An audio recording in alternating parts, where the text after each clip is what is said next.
Hey everyone!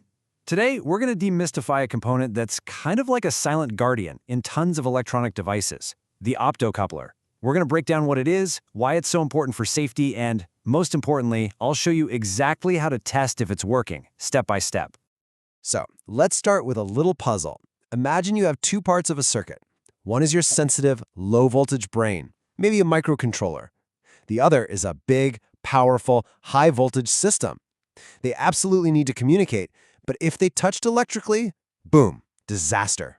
So, how do they talk to each other? Well, the secret is light, and the amazing little component that pulls this off is the optocoupler, or as it's sometimes called, an optoisolator. It's this really clever device that acts like a bridge, turning an electrical signal into a pulse of light, and then right back into an electrical signal on the other side, all without any actual wires connecting the two. Okay, so to really get a handle on how to test one of these things, we've got to peek inside and see how this invisible conversation actually works. And you know what? It's way simpler than it sounds. This slide really just nails it. At its very core, an optocoupler is just a tiny LED, a light-emitting diode, and a light sensor, which is usually a phototransistor. They're both sealed up in this little black box, facing each other, just waiting to pass signals back and forth using light. That's it. And this is the magic right here. This is the whole point. Electrical isolation. You've got two totally separate sides. On the input side, a low-voltage signal comes in and tells the LED to blink. Then, on the completely separate output side, the phototransistor sees that light and lets a different high-voltage current flow. No electricity ever crosses that gap. Only light. Pretty cool, right? So, why bother with all this? I mean, why is this isolation such a big deal? Well, in one word, safety. It's all about building a protective wall to keep dangerous high voltages away from the sensitive, delicate parts of a circuit. And because they're so good at this, you find these little guys everywhere. They're in the power supply for your computer, protecting the main board. They're in microcontroller circuits, in industrial inverters, and yeah, even in a ton of hobby projects with things like Arduino. Basically, anywhere two different circuits need to talk safely, you'll probably find an optocoupler. All right, time for the main event.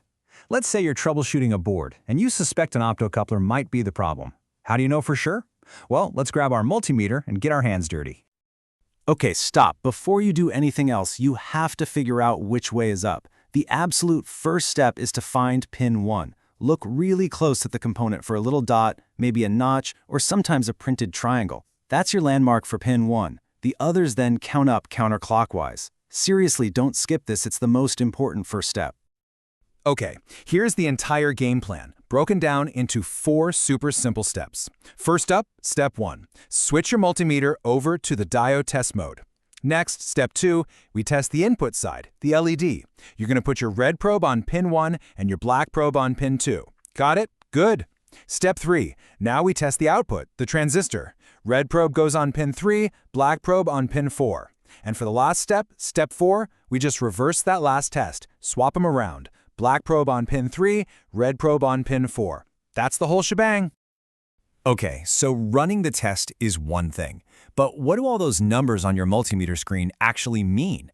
Let's break down how to read the results and figure out if you've got a good part or a bad one.